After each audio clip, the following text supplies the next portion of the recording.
اعوذ باللہ من الشیطان الرجیم بسم اللہ الرحمن الرحیم۔ جزیرہ خضرہ کے زیر عنوان زمانہ غیبت کبریٰ میں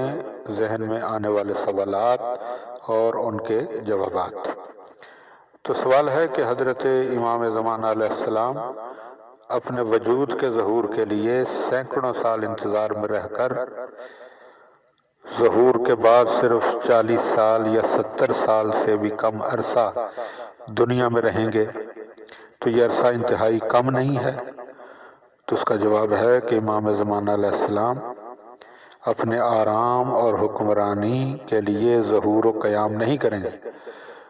کہ یہ سوال پیدا ہو، بلکہ جیسا کہ ہم جانتے ہیں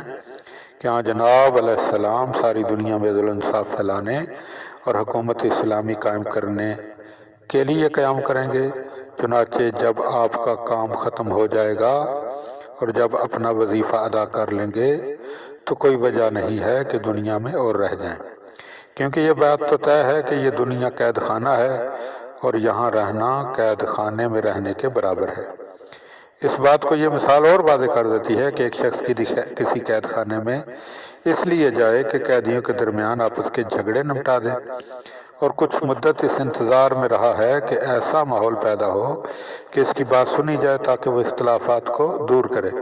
تو پھر وہ اس کام کو انجام دینے کے بعد قید خانے میں کیوں بیٹھا رہے گا، بلکہ اس کی کوشش ہوگی کہ فوراً اس قید خانے سے نکلا جائے۔ اولیاء اللہ کے لیے واقعی اس دنیا کو قید خانہ سمجھنا چاہیے۔ اس طرح اس قسم کے بہت سے سوالات کا حل نکل آئے گا۔ کچھ لوگوں کا خیال ہے کہ ظہور کے بعد دنیا بہشت جیسی ہوگی۔ بہشت تو ہوگی، مگر ظہور کے قبل جو دنیا کا حال ہوگا اس کے مقابلے میں بہشت نظر آئے گی، لیکن اولیاء اللہ کی نگاہ میں ظہور کے بعد کی دنیا عالم آخرت کے مقابلے میں قید خانہ ہی ہوگی۔ بے شک یہاں عدل و انصاف اور امن کا دور دورہ ہو گیا ہوگا، مگر اپنے قید خانہ ہونے کی صفت تو بہرحال موجود رہے گی۔ اولیاء کی نظر میں تو یہ بہرحال قید خانہ ہی رہے گی۔ چنانچہ جب حضرت بقیت اللہ علیہ السلام 70 سال کی یا 40 سال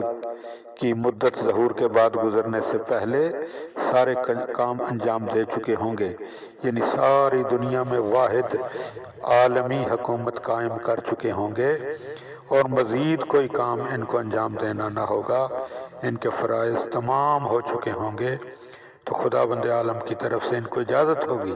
کہ وہ اس دنیا سے رخصت ہوں اور اس قید خانے سے نجات حاصل کریں۔ اللہم صلی علی محمد و آل محمد